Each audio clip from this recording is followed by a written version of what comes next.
Excited to have Mr. Brett Jennings on today. Brett Jennings is the CEO and founder of Real Estate Experts. It's interesting to go through and understand Brett's journey all the way from working for Tony Robbins now to being a team leader for his real estate company, Real Estate Experts. He was one of the early adopters of side real estate as well that we discuss a little bit further. Brett has got a very clear passion for the industry of making sure that, the service that is provided from agents exceeds ultimately what the commission value is. He's got some really good insight to that. Brett is an agent that uses the Harcourts auction service on a regular basis and very much respect what he's built from an infrastructure perspective. So definitely you can get some insights on how to build a real estate business from Brett. Welcome to Rethink Real Estate. My name is Ben Brady, and this is a real estate podcast aimed to deliver sales strategies, marketing tips, and business insights from industry experts and myself to build a listing-focused business for the future. Let's get into it. Mr. Brett Jennings, welcome to Rethink Real Estate. Great to be here. Well, Brett, you and I have known each other now almost 5 years. I believe Shannon was the original introduction for us as we rolled out auctions into the Bay Area. You guys were sort of our pioneers that were down sort of the San Jose way and down the peninsula that sort of tried it for the first time. And, that relationship has certainly sort of brought us to the point today where, again, I think that it was it early days of Real Estate Experts that you met Shannon? I think so. We launched the company Real Estate Experts it was born in 2018, really went to market in 2019. And it was shortly thereafter, just after COVID hit. It was right in the beginning of COVID where we actually did our first auction in partnership with Harcourts. It was right around that time. So let's just rewind a little bit, Brett, because you have one of the most predominant teams in the Bay Area. You're a very well-known agent. You're one of those people that, I get to throw their name around a little bit when I'm speaking to somebody.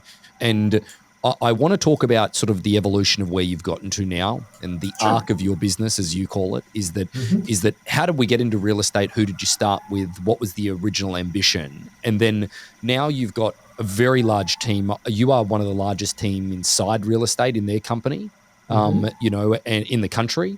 And you're obviously one of the very early adopters of side as well. So I want to sort of go all the way through in as short as possible timeline as we can, because I think that there's one thing. I get to interview realtors. There's no doubt about that.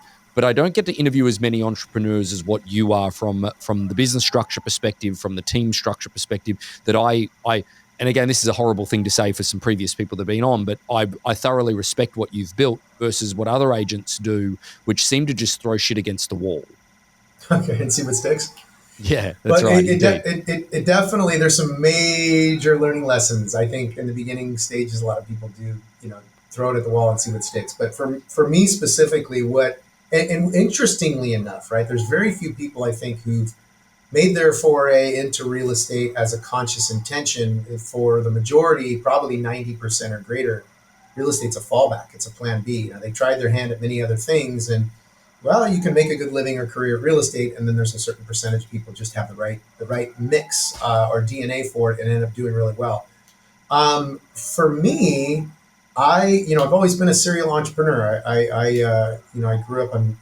Thinking back, I can remember being a kid in second grade and going to the candy factory that made these giant lollipops, and riding my bike down there and buying those at 25 cents a pound and selling them on the school playground, and until I got shut down by the regulatory body of the principal's office.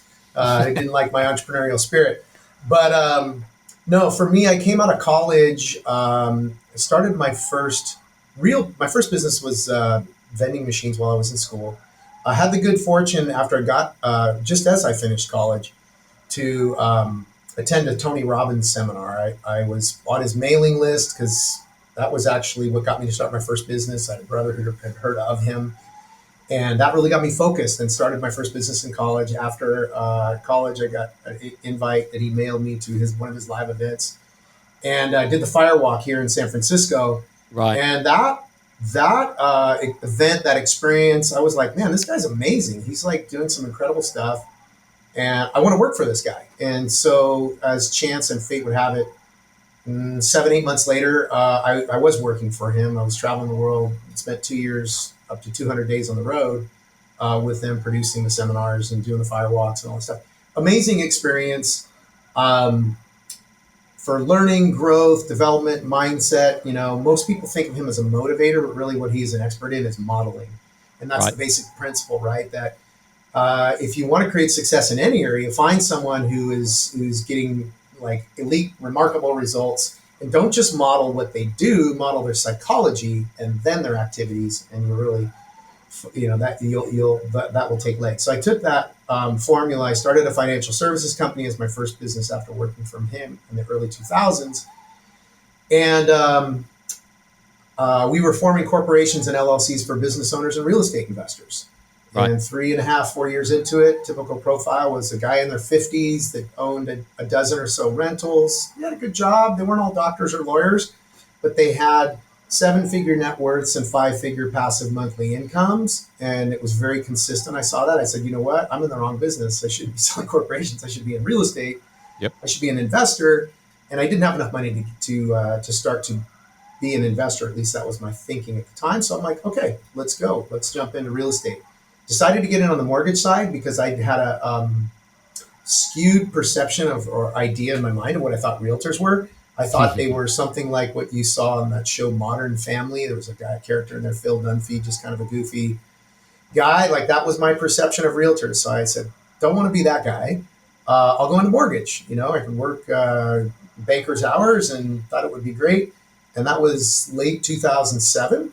And I was in that about 90 days. And Good timing, mate. Yeah, and then Bear Stearns collapsed. So as a young loan officer with a wife 8.5 months pregnant, could not get loans done. But my mentor in that business really trained me well and said, hey, if you're going to do well in mortgage, you're not just going to want to do refinances. You're going to want to get the business of the top agents. So here's the top 100 realtors.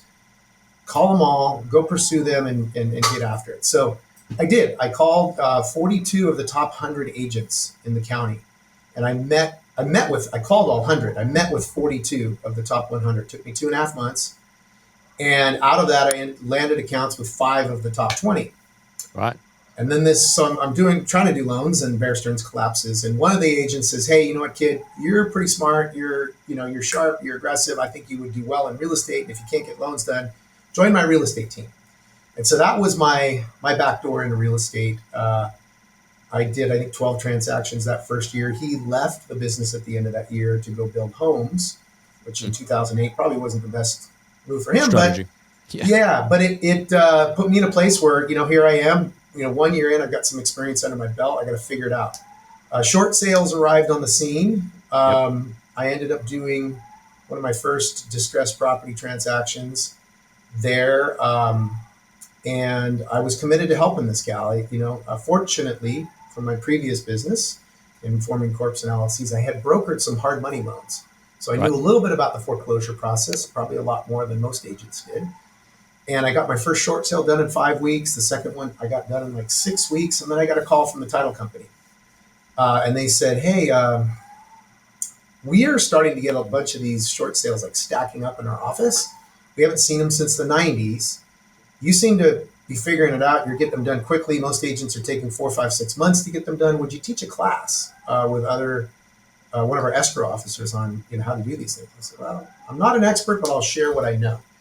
And I think that's been a formula. Like if I look back, that idea that I'll share what I know, like come from a place of contribution and generosity, knowing that if I share my knowledge and information, it doesn't actually.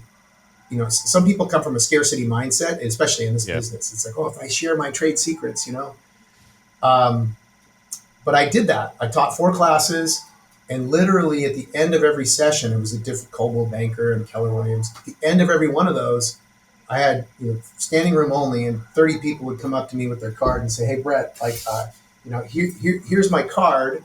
I got one of these coming up. I tell you what, you work with the homeowner." I'll work with the homeowner. You work with the bank, Brett, and we'll split the deal. And so literally my second year in the business, I had 100 of these short sales. That created a whole new business challenge. And anybody who was in the market at that time realized there was nothing short about short sales. They took a long time to get done. If you had them, you had to call the bank every single week for every single file, and you'd be on hold typically 2 hours for every single one. I had 100 of these things. So okay, well, now I had to scale up and hire short sale processors, and that evolved into a whole business of its own. Um, but the ability, this is interesting because it ties into Harcourts. The one insight I noticed there was, if you have either distressed inventory or very, very attractively priced inventory, if you will, you're going to have lots of buyers coming at you. And I did. And so we figured out, okay, how do we capture all these buyers? And I really took hold of the Tony Robbins formula of really finding out, people who were doing well. I got invited in a couple places and spaces to teach and share about short sales at these conferences. And then that's when I got exposed to the real estate team model. It was about 2011 or 12. And then I said, okay, well, this business of short sales is probably not going to be around when the market comes back. So I need to figure this out. I knew how to build a business. So let's do this. And we started our first real estate team in 2012. And that kind of set the stage for what would eventually become real estate experts. Right. Okay. Yeah. What brokerage were you with at the time? I started out at Keller Williams when I very first started. In 2011, when I started the real estate team, I was at Intero, which was a traditional individual agent brokerage. And I have to say, it was interesting being in an environment where I was the black sheep. We had 100 agents in that office. And I was the one guy who was trying to run a team. And we're like, who's this guy? He's got an assistant. These other agents are like, what's he doing over there? Was that before Intero was owned by Berkshire Hathaway? Yes, it was. Yeah. Okay. Yep. Yeah. But looking back on... Go ahead. So the right environment, Brett, allowed you to sort of nurture your team? You think Keller Williams... Great question. Really good question. The right environment, because I think about it, Keller Williams was kind of really a team model, if you will. Yeah. But the office I was at wasn't a strong office. So this is actually a good thing for all the listeners on board. And Tony Robbins talks about this in all of his principles. He calls it the seventh power, the power of environment. And I was at a Keller Williams office for my first few years. I remember we had 100 agents in that office and 35 listings. And I remember I got a letter. Really? I got a letter from Intero, and they said, "Hey, because I applied for my broker's license, come on over, check out our office." And I went and I met with the guy there, and they had 100 agents and 100 listings. And I was like, "Damn, I want to grow my business." And I made a strategic decision at that point because Keller Williams was a lower cost model because of their caps and stuff. Yep. And I was going over to this other office. It was going to be more expensive. But here was my mindset was, look, it'll cost me less to operate at Keller Williams, but they got 100 agents and only 35 listings on the board. This place has got 100 agents and 100 listings. And you walked in the office, there was a buzz. People were working, deals were happening, things were moving, I was like, although it might cost me more, I'm more likely to get my goal in this environment just by the vibe, the feeling, the energy of what was there, the container, if you will, than at Keller Williams. And that did become the next kind of platform or stage for that next phase of growth for me. So right. I want to, can we just double click on that for a second? Because that's an industry question, because I want to come back to obviously bringing in the timeline of joining Intero and then where you go to from there. But Brett, you've probably said something that most people are probably sitting on the other end of this podcast and they're going, what do you mean? Going to a brokerage that's more expensive? Because we're in the stage here at the moment where it's a game of hungry hippos, and it's who can drop the commission percentage as low as possible to bring agents on. Like again, we get to deal with a great deal of agents from all over different companies. And, one of the things that I would say is the EXP, the virtual model, agents feel incredibly isolated in a changing marketplace right now. But then you talk to them about their split and it's like, well, with all due respect, like 0%, like 100% of zero is still zero. Like that environment is ultimately something that you could see through, you could see the forest through the trees, so to speak. Whereas I just like the industry just feels very watered down at this point. What are your thoughts around that? I think that's a great question, and thanks for asking. I do think that that's a challenge. What happens is when the market goes through cycles, and when we get into, and it holds true both for agents in relationship to their broker, and it holds true with agents in relationship to a consumer. When the market is fast moving, that's when discount models pop up, because what do you need? What do you really need, right? Like, it's like, hey, I don't need a whole lot of support. Like, if the market's going super fast, I meet somebody at an open house, the next thing you know, they want to go see a property, write a contract. It's like, how much really value does my broker offer? Mm. And by contrast, the same thing holds true with a client or a customer consumer. When they see that, the deals are moving fast, and, they put a house on the market and it's gone in a day or two, the value of the agent is perception. The perception of the value of the agent is diminished. But really, coming back to this principle of environment, I think this is where agents in this market, because, it's been tough for the last 2.5, 3 years, and we probably still have another 1.5 or 2 ahead of us before we're going to hit a market that's going to hit real velocity again, because real estate moves in 7-year cycles. And that is this, like, don't underestimate the power of your environment. People get attracted to these low cost, I call pay little, get little models like EXP, Real, what have you. And you don't have physical footprint. You don't have the camaraderie of a local space. And energy is everything.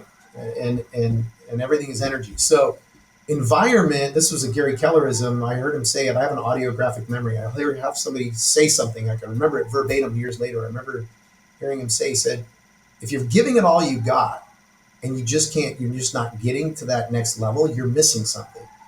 And he said, the most successful people don't let their own willpower determine their success. The most successful people don't let their own willpower determine their success, because environment is stronger than willpower. Yeah. And it's rising tides lift all ships. Yeah, and it's team sports. We think of real estate as a solo agent sport, for example, but as is swimming. Michael Phelps, the most decorated Olympian in history, you don't think about him being part of the swim team. But if you, in interviews, you hear him talk, and if it wasn't for his teammates waking up at 4:30, doing practices, they're trying to shave just a half a second off their split team time, and they're, all pushing each other to that next level, would he have reached those heights that he had? So that decision I made to go to Intero was that thread. It was like, hey, look, I'm going to go move to an agent where there's 100 agents and 100 listings, because I know that environment, if I assimilate to that and connect with the people there and learn there and grow there, that I got a better chance of doing it. And I did. And so I've consistently, that's probably when, I haven't really talked about this much before in other podcasts or interviews, but that's been one of my secrets to success, is consistently seeking out relationships and environments where people were performing at a really high level. So I'm not the smartest guy in the room or the highest performer in the environment. How did you if you were to talk to yourself today with the experience that you have, I think that there's a part of this journey that there's a great deal of ego involved in the agent community. Brett, I get to see it on a daily basis because, as you appreciate, is that, you and I have a relationship, and you are the type of person that ultimately will say, hey, Ben, I need some help on this listing. And we'll get to that later. But in essence is that the backlash that we get as a company when we reach out to an agent that has had that listing on the marketplace 120 days, and ultimately they've had no offers, the seller is screaming at them, for not having anything to do. But then because we've reached out and said, hey, could we offer some help or some insight or something different or whatever it is, the backlash, 90% of people that say no to us is no out of pride and ego versus needing help. Interesting. And it's one of those things that you were able to table that and say, well, look, I need to go to an environment that ultimately I can learn from people. What do you think the disconnect is there? Like, is it just the way that you had your mind opened up with your work that you've done with Tony Robbins? Or what would be something that you could tell the agent community that's listening to say, hey, how do you table that? How do you put it to the side and go and be in a bigger environment? Because it's one of the first things that I would go as far as to say that it's one of the moments that you can diffuse a situation very quickly in the agent world is by letting people know that you understand what their production was for the last 12 months. It immediately just removes any type of ego out of the situation.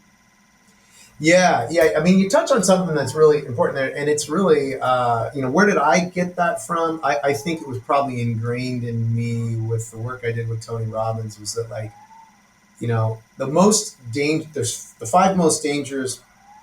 four most dangerous words you can ever say are, I already know that. Right? Because as soon as you say, oh, I already know that, like, it shuts down any learning or possibility or new thing from entering your mind. And so that humility is so important at no matter what stage you're at. Like, I may be a great real estate agent, broker, team builder, whatever, but there's so many other domains that I don't know anything in.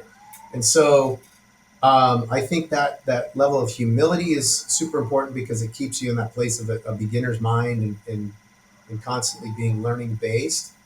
Um, yeah, and our industry, unfortunately, is really like there's a lot of vanity and narcissism and a lot of not great things that I think when people come from broken places and get into real estate and have some flavor of success, and then they believe in their own success, and that can be a dangerous place to be. Yeah. Yeah. So So once you got to Intero, then building that team through, I yeah. guess that what were the next steps? Well, as I started to build the team, I realized I really enjoyed that. I liked creating success in and through others. I got to tap and use some of the elements that I got working with Tony Robbins, just helping people find and identify their goals, create a clear path to achieving them. And then with this business, I realized for me, I liked coaching as it was because of the work I did with him.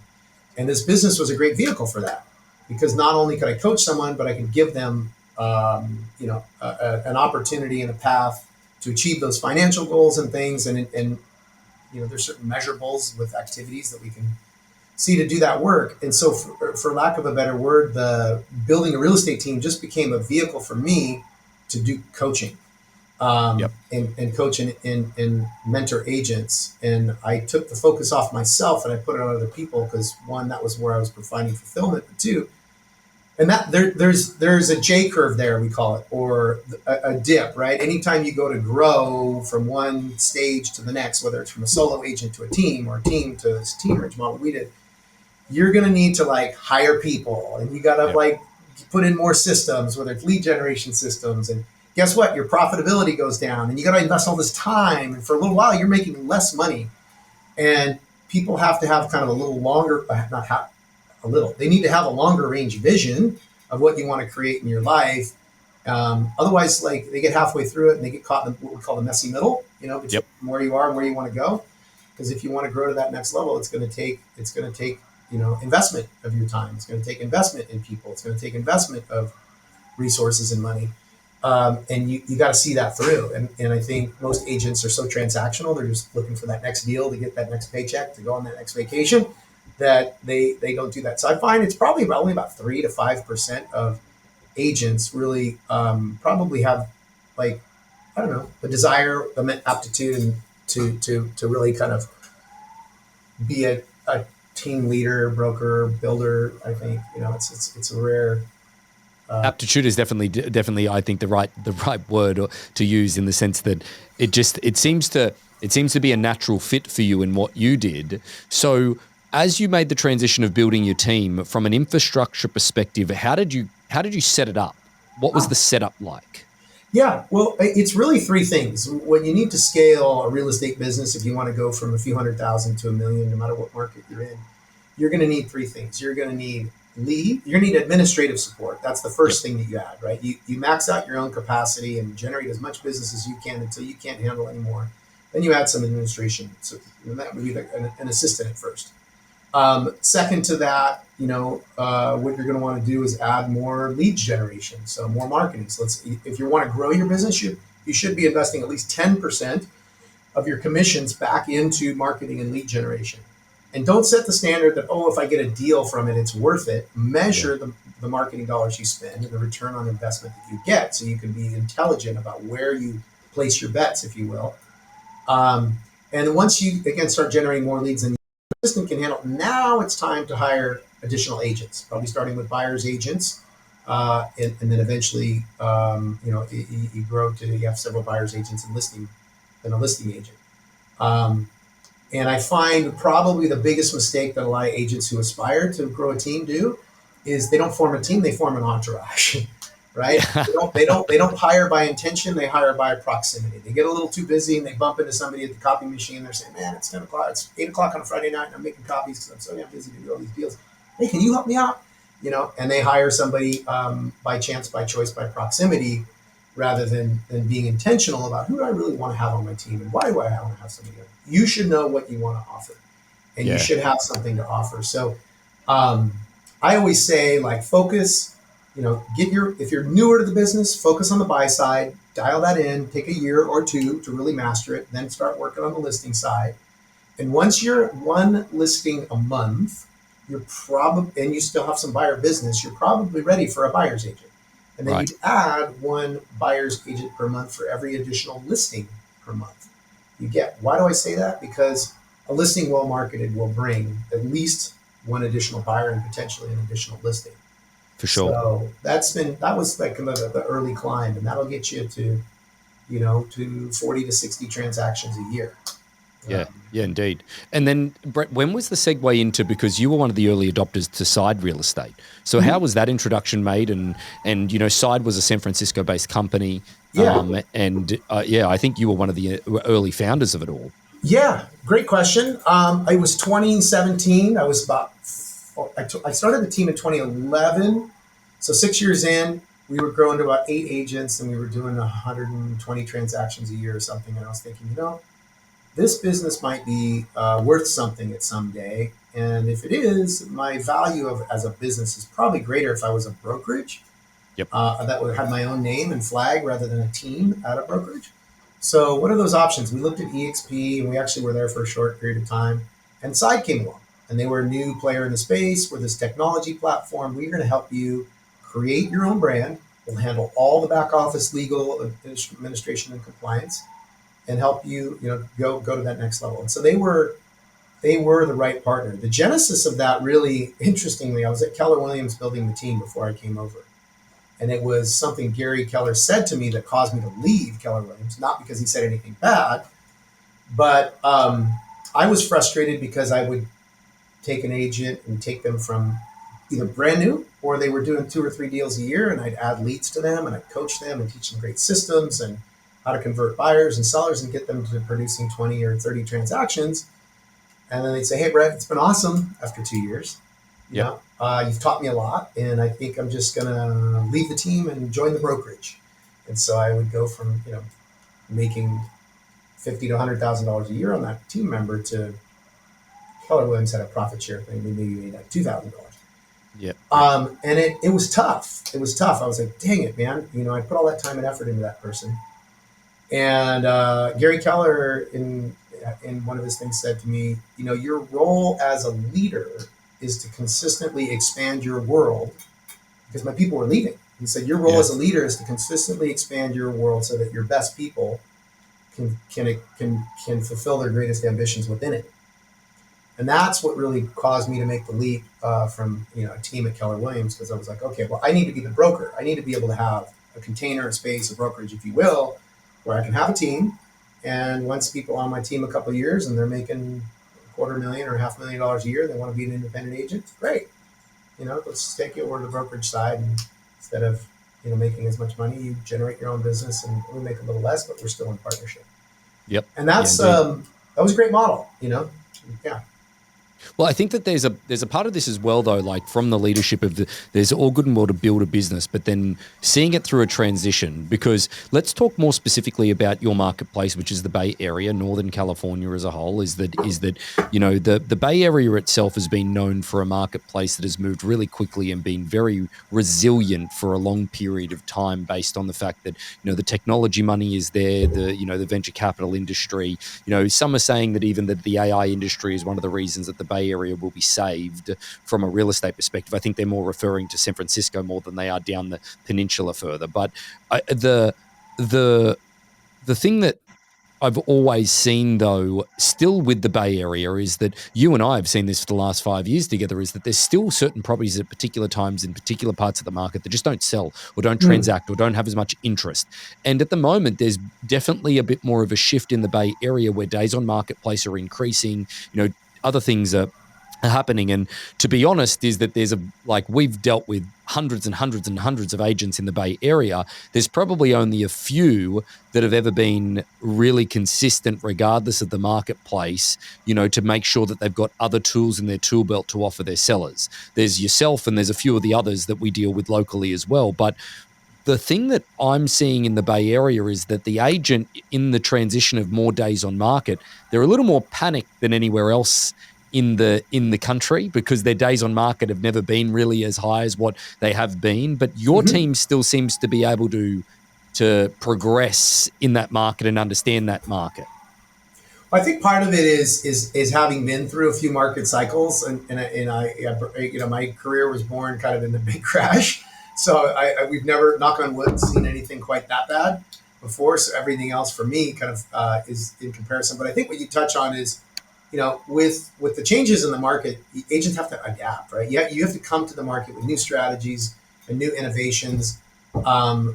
New strategies for different markets. And that's ultimately what led us to get into partnership with Harcourts way back in COVID.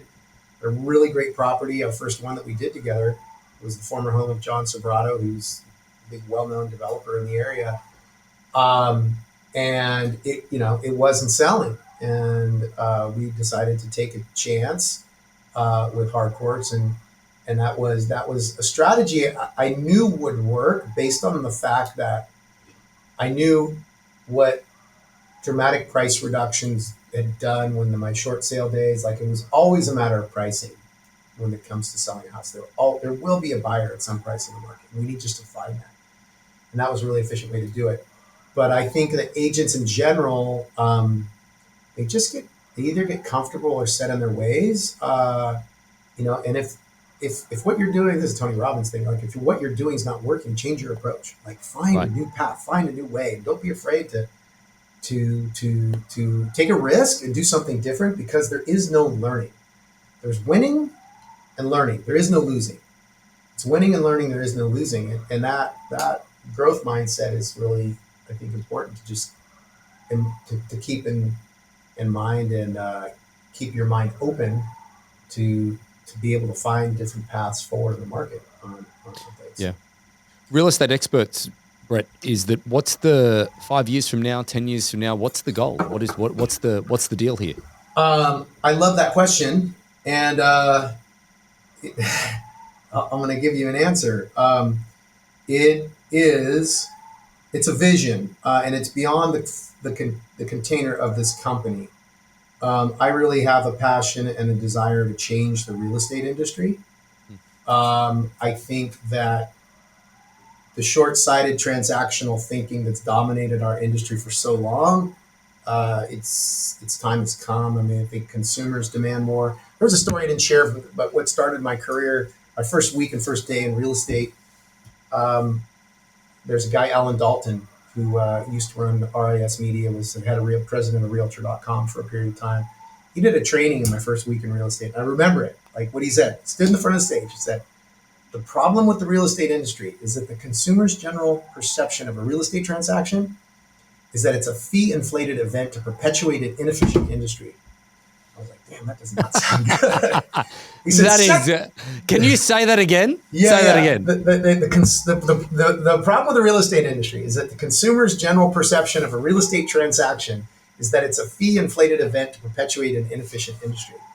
And then he went on to say,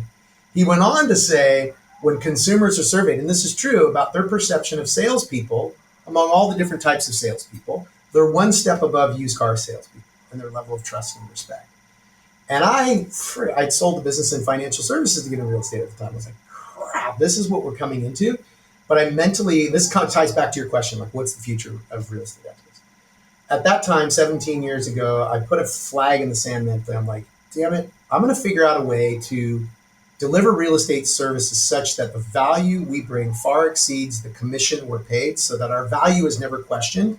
And then we do a kick-ass job for people. And it's because the barriers to entry have been so low for so long, and it's been a come one, come all industry. I think raising the standards is the key thing. And so my vision, why I created Real Estate Experts, is to change the industry, to shift it from transactional mindsets to relational. Because when you really show up for people and you care and you give a shit, and you're a true fiduciary, people feel it. The work that you do is better, and the referrals come from it. But this is what I'm going to leave and close this with. So this is the vision. It says, welcome to a new era of real estate.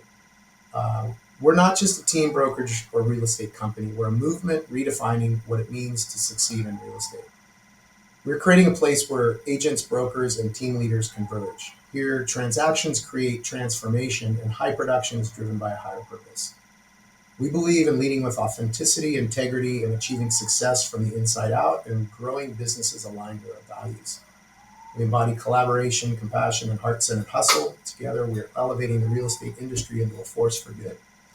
So, whether that's going to be an association I start, it's starting inside my company, but my vision for it's to go beyond that. So, Well, I think that's it's admirable in the sense, mate, that you want to provide a service that's worth more than obviously the commission value of a transaction. And I think that, speaking from somebody that deals with as many agents as I do across the country, is that I think that there's an opportunity for somebody like yourself to lead that charge. So, Brett, I'll make sure that all of your information is at the bottom of the show notes so that people can reach out to you. I think that you're an inspiring character in the real estate industry, and we thank you for all your support with Harcourts Auctions as well so far. But thanks also for joining us on Rethink Real Estate.